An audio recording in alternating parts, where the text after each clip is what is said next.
Welcome to part 3 of our interview with Alan Dean Foster.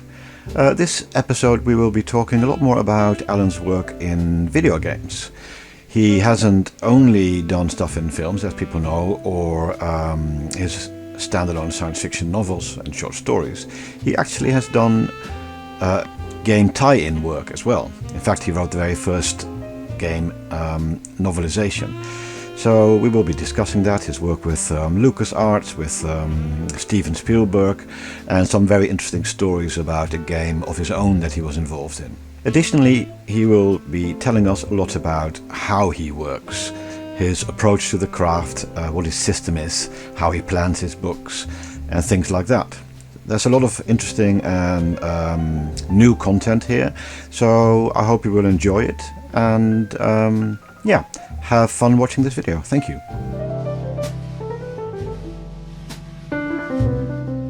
Can we talk a little bit about your games stuff? Okay. So, for example, something stood out to me. You wrote the first game novelization.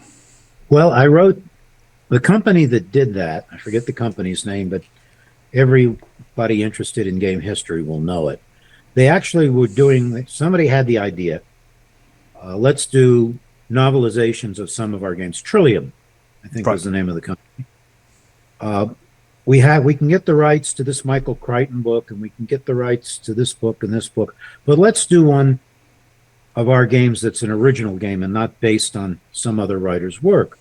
They had a game called Shadowkeep, right, which was your standard fantasy hero's quest story. And I was asked to write the novelization, and I had only done film novelizations at that time. There were no, to my knowledge, game novelizations. And they showed me the other ones, and they said, well, here's the game script. This is what the characters look like. And it was all quite primitive, of course. You're talking about maybe 2 steps above Pong. Pretty basic, pretty basic stuff, pixel-wise. And I looked at it, and I thought, well, this is a fairly simple, basic story with fairly simple, basic characters. Surely I can do this. And then before I started, it hit me, you can't do this. Because if you do a straight adaptation of this game, it will become a very elaborate cheat book. Yes, yeah, games were like that back then. Right. Yeah. The hero walks over to the locked chest, uses a spell to open the chest. Inside the chest are 3 boxes. He opens which box, and if I'm doing that in the book, all the reader has to do is follow the book, and he instantly goes through the game. Yes. So the challenge for that was, how do I adapt this into a novel, full-length novel, without giving the game away? So how did you? Well, I would do the basics of it. Here's a chest. How do we get into the chest? And I would say something like, I don't remember. This is a long time ago.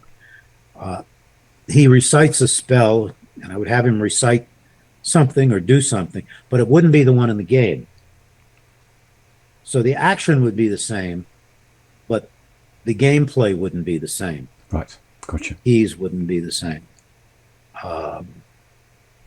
He swings a magic sword that, lights up with blue fire. I can have him do that, but I don't explain how he gets it to do that. Right, that makes sense, yeah. So it was a lot more work than I expected. It was one of the 2 hardest books I've ever had to write. The other one being the novelization of Dark Star, which is basically about 3 guys floating around in space talking about how bored they are. Yes, also John Carpenter. Yes, also John Carpenter. So that's how Shadowkeep came about. The thing that surprised me the most about Shadowkeep, that had a really nice cover. Yes. I thought it's a game adaptation. They're just going to throw something from the game on there. And it had a really nice cover for that book. So it had to sell the game, and game cartridges and boxes often had wonderful cover art. I've only done one other game adaptation. I swore I'd never do another one because it was such a strain mentally.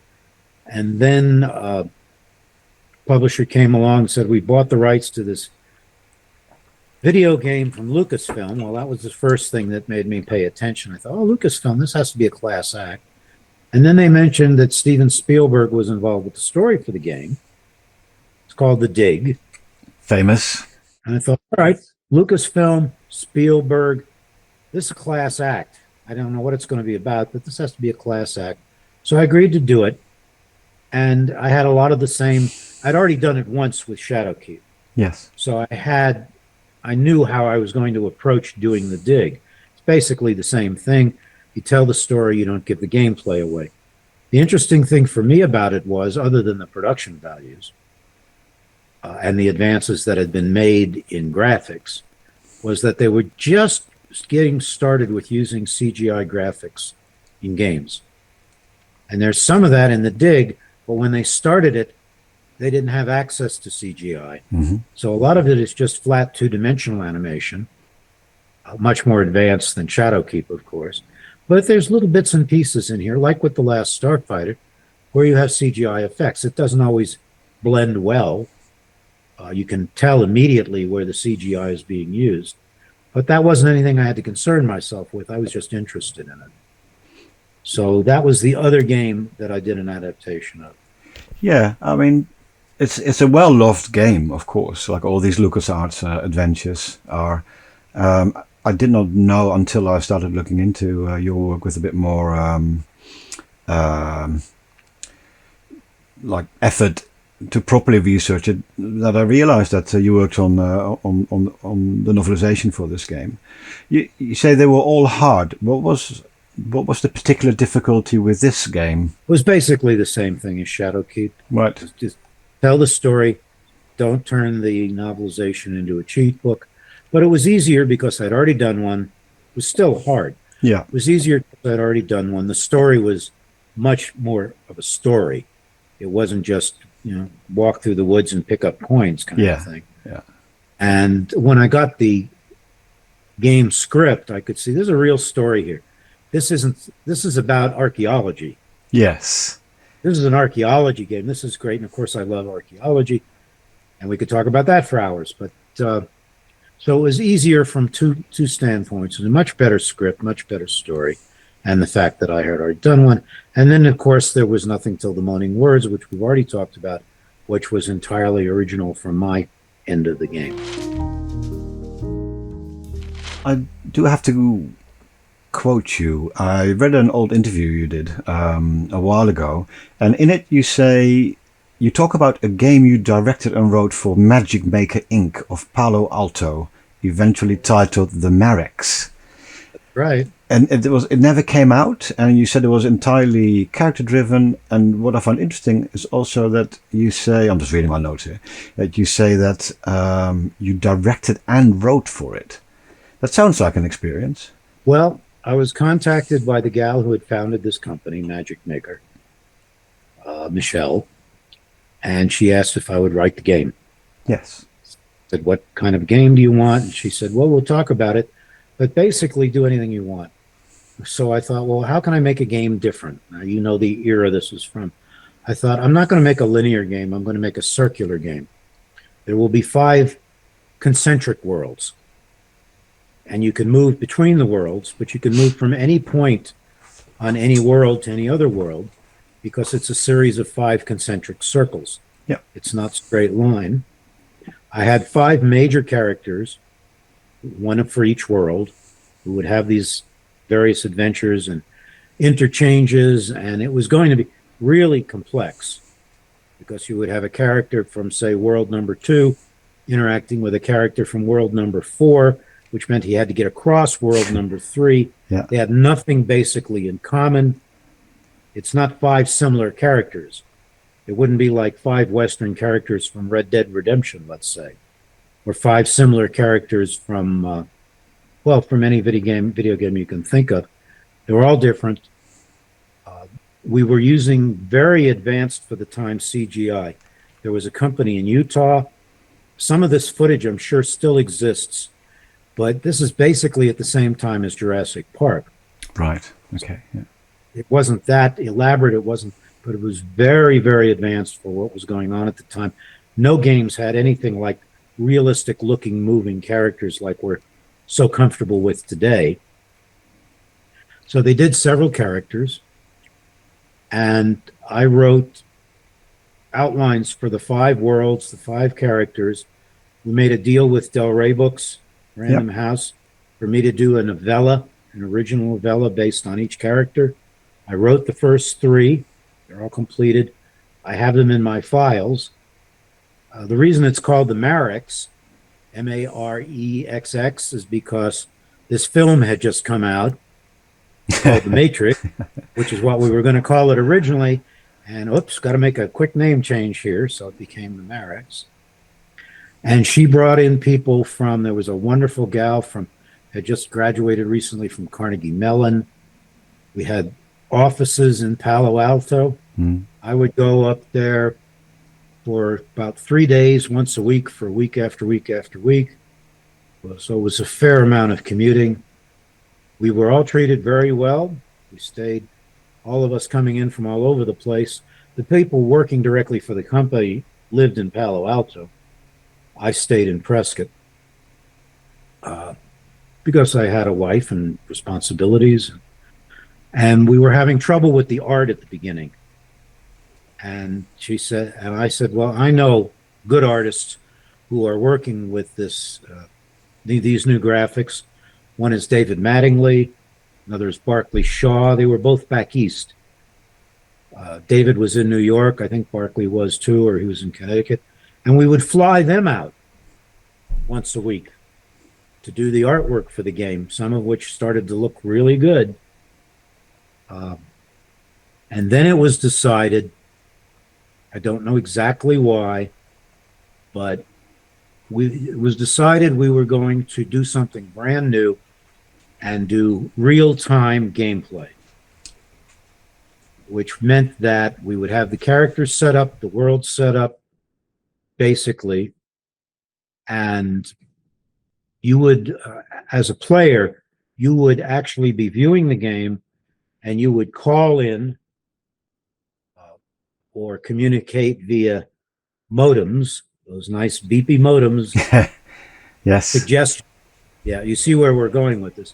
Suggestions for how the game should proceed for your end, which would mean that eventually you'd need a battery of very clever people sitting at phones or computers answering this and then entering the information into the game as it was playing. We did a demo in San Francisco. Sony supplied the computers. Everybody from the industry was invited. A lot of people showed up because this was something that hadn't been done before. We had several actors with microphones. I was seated at a computer. And as suggestions came in from people who had been invited to contribute to the game, I would type dialogue for the actors to say in real time. Would be passed immediately to the actors on a screen. They would read the dialogue as the game characters. Now, this is decades and decades ago. You still can't do this, to my knowledge.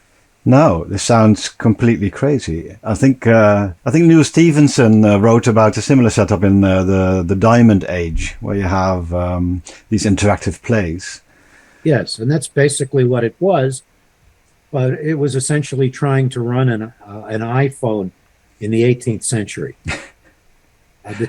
What happened, of course, was we had no bandwidth for this. Yes. It was impossible. There were always delays after delays between people trying to send in suggestions, me quickly writing dialogue, the actors reading the dialogue as the game is playing, and it was hugely expensive. Yes. It cost a lot of money, and the company ran out of money, essentially. Well, the investors, after putting in, I don't know the exact figure, I wasn't involved in I wasn't an accountant for the film, pulled the plug. Yeah. And what the artists, what David and Barclay and I were trying to do with the executive end of it was that let's put out the first world on a CD so people can play it. Yes. And they'll have wonderful new art. They'll have the full story of the first world. They'll have all the dialogue, and they can play to their heart's content. Let's put a product out there. As a writer, I'm not supposed to be thinking it, but you can't avoid it. Let's put some product out there so that people see a game, will sell it. The investors will start to get some of their money back. But we didn't do that. The company didn't do that. And suddenly you had no company. and David and Barclay went back to their work, which mostly involved painting for book covers Yeah. for major publishers. And I went back to writing my books. It was a great experience. The reason I ended up directing it was because there was nobody else to direct it. Right. And as somebody who was responsible for the entire story and the gameplay, Michelle basically came to me and said, look, why don't you take charge of this? And I did. Amazing. Did any of the assets survive? Or is it all bound up in liquidated assets? No, I think it's all liquid. There weren't a lot in the way of assets. The assets mostly lay in the people who were working on the game. I mean, there were computers and this and that, and that was all easy to dispose of, which I'm sure they did. It's all gone. Del Rey was under contract to publish the 5 Marix novellas. That was a solid contract. Yeah. And I could have held them to that contract. And what I said, I went to Del Rey, I went to my agents, and I said, I'm not going to hold Random House to this contract. There's no point to the stories coming out. I mean, I was proud of the stories. I thought they read well. There's no point holding Random House to this contract if the game doesn't come out. Yes. It's seriously, from an economic standpoint, a co-promotion thing. And if there's no game, the stories by themselves, some people will buy them, but there's basically no reason to publish them. So I let the publisher out of the contract, basically. And okay, that's what you do if you're a mensch, as my grandmother, as my grandmother would say. Yep. Just because it's a big company doesn't mean it's incumbent on you to screw them just because you can. Yeah, it's also karma, right? Right. Yes, exactly. So I still have the 3 novellas. I have the files. I mean, I could send them to somebody if they were curious, or publish them if somebody wanted to publish them. They're there. They exist. But the occasion to do so has not come up. To answer your question, the rights reverted to me. Right. Okay. I was eventually called well after the game. After the company had shut down, it was obvious it wasn't going anywhere. The rights to the story and the characters and all that reverted to me, just like with the Moaning Words. Yes. After the game was closed down and everything, the publisher, Biok, reverted the rights to me, which is how I was able to get the original novella published. So this was way before the Moaning Words, and then there was a gap, and then you ended up doing the Moaning Words, the game, and later the novella came out again. Have you ever had the desire to work on a game-related property again since then, or are you done with it now? No, I love games. People say, "Do you play games?" I said, "No, but I follow the industry." Yes, because it's fascinating. It's become a major component, not just of American culture, but of worldwide culture.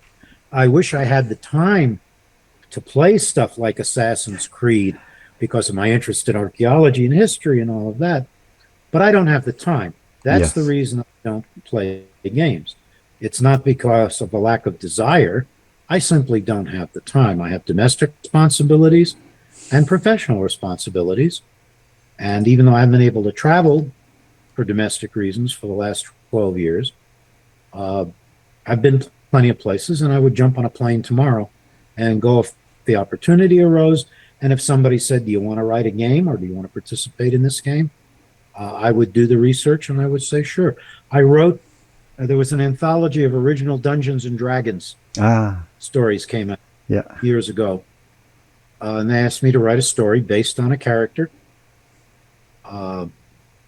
Any character I chose. So I wrote a story called The Steel Princess, which is in that anthology, a nice illustration. They said you need to use this character, which was a cat character, feline character, and his unique things were his wrists were reversed, so his claws faced outward, right, instead of inward. Yeah, I forget the character's name, but the rest of the story was entirely up to me. I just had to use that character. There were 2 very nice illustrations done for the story. All of the stories in the anthology were illustrated, and my story was called The Steel Princess. I'll look it up. I love Dungeons and Dragons. Well, you should be able to find it then. And that was the only time they asked me, and I think a number of the other writers who were in the anthology, to do that. these things keep coming up, floating to the surface. There is a gaming company that's coming out with a game, and Alex Schwartzman, writer-editor, was asked to do a short anthology, 5 stories, 5 short stories, as a promotion to be given away, a promotional book to be given away at the most recent Worldcon in Seattle. Yep. And it was done so. And each of the stories, the gaming is based on history. And I was given the Roman Empire. It's like, do something from the Roman Empire. So in my story, for those of you out there who may be interested in Roman history, is Spartacus meets Cato the Younger, which was possible. I had to find characters who lived at the same time. This is a historical fantasy. If you're looking for a genre, that's what they call it. Make sure these guys were in reasonable geographic proximity to each other within the empire, and how do I bring them together? How do I make it work? And it turned out to be a fun little project. That sounds great. I love those kinds of novels. I just finished a historical novel myself, and part of that, the research for that was looking at historical fantasy novels set in the same era, because I couldn't really find anything comparable to what I was writing, and it just struck me just how enjoyable those books are. And but it did also impress upon me some real questions about the discipline needed to do the research, make sure it's double checked, make sure it's actually possible, because although of course you have some artistic freedom, you can't just completely take the mickey, as they say here. No. It's a lot of work. A huge amount of work. The biggest book I ever did, as far as word length, was a historical novel. I bet. Yeah. It's called Maori. It was originally called Makawi Maitai, but the publisher didn't want to have a title in the Maori language. Right. So they picked Maori. So, okay. And it's about 19th century New Zealand, because I wanted to do a historical novel just because I'd never done one. I loved Michener. Yep. And I thought, well, what would be interesting? Well, nobody in the United States, sure it's different in the UK for obvious reasons, nobody in the United States studies anything about the history of New Zealand. It's rare, yes. And it's a fascinating period in time. Yeah. A huge gold rush, and the Maoris were the only native indigenous peoples to fight the British Army to a standstill, all kinds of fascinating things. So some of it is from the European standpoint, some of it is from the Maori standpoint, and this is pre-internet. So I'm in a small town, Prescott, Arizona, bigger now, but still small, trying to research the history of 19th century museum, and the only materials I have to research with are what's in the local library. Yes. Which wasn't much. Fortunately, I'd already been to New Zealand. My wife and I were there as part of our honeymoon trip. So from a physical standpoint, I knew what this looked like and what that looks like. But it was still a difficult book to write for the reasons you enumerate. You can't just make stuff up about the Battle of Waitangi or something like that. It has to be accurate. And the thing I'm most pleased about with the book is I don't have hundreds of angry letters from Kiwis saying that this is impossible and this is all wrong and you messed this up. I did have one person write me. Again, this is pre-internet, so it was a bit of a project for him, saying you have somebody ride from the East Coast to Auckland in, I forget what the period was, I think I said overnight, and it would actually, he said, take 3 days on horseback. Right. This is what readers do. Yeah, yeah. I said, well, I can't, there's no way I can fix that, so I just left it. Yeah. The rest of it seemed to be pretty accurate, pretty good. That sounds like you've done a good job. That the traveling aspect is especially difficult because you also have to not look at the distances, but the means of travel. I think there were some very famous complaints about the Gladiator movie, about the complete nonsense of how fast these people appear in various locations. Yeah, they're basically on horseback riding from, say, Germany to Rome. Yeah. You can't do that in a couple of days. No. That sort of, but yes. Yeah, it made me chuckle a few times with the Game of Thrones TV series as well. Send a raven, and 5 minutes later the raven is a whole continent away sending a message. Well, that's as you say, that's the TV series. Don't blame George for Oh that. That's what no, happens. I That's what don't. happens in Hollywood. You don't have days and days. You need to cut quickly. Yes, that's fair. I feel I'm running out of time, unfortunately. It's such a shame. This is exactly what I feared would happen. There's so much fascinating stuff to talk about, and it pains me to wrap up. But I must, unfortunately. I did want to ask you a little bit about the things that was going to be my main part of the conversation that didn't quite happen.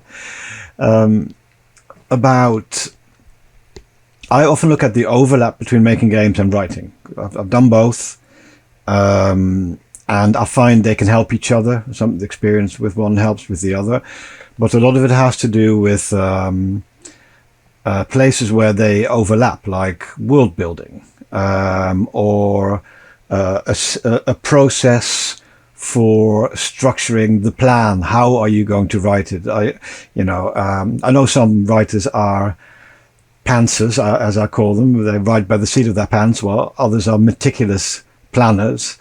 And I suspect you have to do a lot of planning to write at the speed that you write, and also to fit within some of the constraints of a few of the projects, and the worlds that you created yourself, which must have their own rule sets that you must adhere to. And I was just going to ask you a little bit about your process and your craft and these kinds of subjects. But unfortunately, I don't have much time to do it justice, but maybe you can say one or two things about it. Yes, and we can always do a part two. Oh, that'd be amazing. That's really generous of you. Thank you so much. But real quick, when I started writing, publishers demanded like a proper 15, 20-page outline with the major characters shown, because they didn't know I could write. Yes. And after, I don't know, the first 40 books, they figured out that I could write, and I was going to get from page 1 to page 400 without a problem. And they stopped asking me for outlines, so I stopped writing them. Right. So now I do write by the seat of my pants. I'll have a 2 or 3 page outline, and it will get very heavily marked up before the book is finished, because I'll make changes here and changes there. But I don't feel the need to do an elaborate outline. I know where I'm starting. I have a general idea where I'm going, and I just sit down and write. And that's better for me, because I prefer writing that way, because then I get to enjoy the journey of the story too. Yes, and the surprises along the way, I guess. Many surprises. I'm not going to talk much about myself, but I have to say it's one of the best things in making games, as well as in my own writing, that you really are killing yourself if you think you know right from the start how everything is going to go. And I do think there's a Goldilocks zone, which is different for every person. I don't think you shouldn't, like, some people are fine not planning anything, but for me personally, I do have to plan a certain amount. And also with game design, you have to, otherwise other people can't plan their work, but that's a different story. But since you generously offered to potentially do a part 2, maybe I can have a real conversation about these things next time we speak. Well, the only problem with that is I'm very shy and I have trouble talking.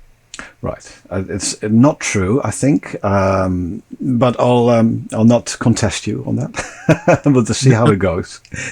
That's after that sentence, you need a /s. Yes, I got it. I'm Dutch. We do sarcasm, and British as well. It was an absolute delight. I don't want to make you feel uncomfortable, but it's wonderful to hear your stories and to speak with somebody who has so many interesting insights into the business. And I'd just like to thank you, and thanks for appearing on our channel. Thanks for watching this video. I hope you enjoyed it. We have a few more videos to go. We're over the halfway point, but still there's a lot of good stuff coming in this series of interview videos with Alan Dean Foster. And if you like this kind of content or have some ideas about how we can approach it, please leave a comment. Have a look at our other videos. There's plenty there. Lots of interesting stuff about game design and game development. And we'd love to hear from you. Thank you. Bye-bye.